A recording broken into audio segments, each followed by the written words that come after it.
Nakakapanghina na hindi nakuha nila Dustin at Bianca yung third spot para sa Big Four. But I'm very happy with River kasi kasama siya sa Big Night. Alam niyo naman na ang bias ko umpisa pa lang ay si River at saka si Dustin. And I'm very happy that River is coming to the Big Night. Pero nalulungkot ako na si Bebe Dustin ay hindi pa sure. Pero grabe ang ipinakita nila Dustin at Bianca kagabi. Yung challenge kagabi ay napakahirap.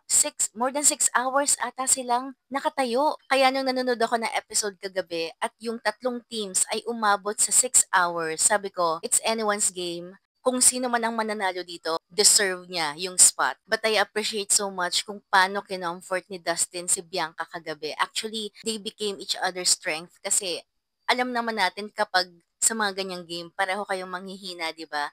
Pero yung yakap nila kagabi was like getting each other's energy or recharging each other's energy. Yun yung nakuha ko sa yakap nila. And grabe yung yakap nila, talagang parang kahit ako ramdam ko habang nanonood lang ako, parang niyayakap ko na rin sila. Akala ko nga hahalikan ni Dustin si Bianca dyan sa photo na yan eh. Pero I think naalala ni Dustin, wow, nasa TV tayo.